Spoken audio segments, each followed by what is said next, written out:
করিম সাল্লাল্লাহু আলাইহি সাল্লাম নবী হওয়ার পরও নিজের স্ত্রীর সাথে পরামর্শ করেছেন, অথচ আমরা অনেকে মহিলাদেরকে এমন ভাবে কোণঠাসা করে রাখি, যে কোনো কথায় আরে তোমার আবার মহিলার আবার ভাত কাপড় এনে এবং খাইও বলছে, এত কথা বুদ্ধি দিতে আসে।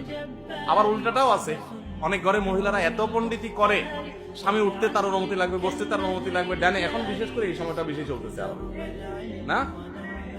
সাংসারিক জীবনে দেখা যায় মায়ের কথা শুনবো না বউয়ের কথা শুনবো, এটা নিয়ে তো পুরুষদের অবস্থা থাকে ওই যে পাটাপুতার গসার মতো মাঝখান দিয়ে, তাই না?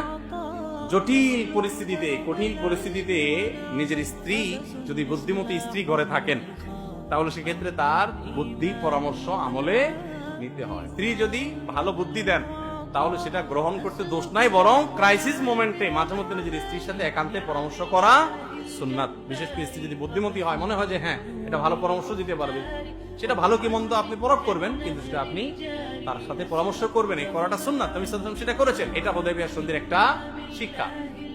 বিশেষ করে এরকম জটিল পরিস্থিতিতে নিজের মাথায় অনেক কিছু আসে না, তখন কাছের লোকদের একটা সহজ বুদ্ধিতে অনেক আইডিয়া চলে আসে। অনেকে আছে যে বউয়ের কথার বাইরে, এখন তো আমরা তো বলতেছি যে মাঝে মধ্যে বুদ্ধি নিয়ে না, অনেকে আছে যে বউর বুদ্ধি ছাড়া সে নড়ে চড়েই না, এটা আবার বেশি হয়ে যায়, তাই না? ও যে কোন রাজার ঘটনা আছে না, যে ওই রাজা সব পুরুষদেরকে একত্র করছে যারা বউয়ের কথা শুনে,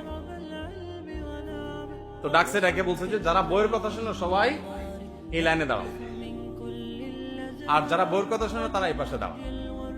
এখন দেখা গেল যে রাজা ডান পাশে দাঁড়াইতে বলছেন, যারা বউয়ের কথা শুনে তারা, তো প্রায় সব লোক ডান পাশে গেছে, কারণ সব আমাদের মতো বউ ভক্ত, সব ডান পাশে চলে গেছে, একজন শুধু বাম পাশে দাঁড়ায় আছে।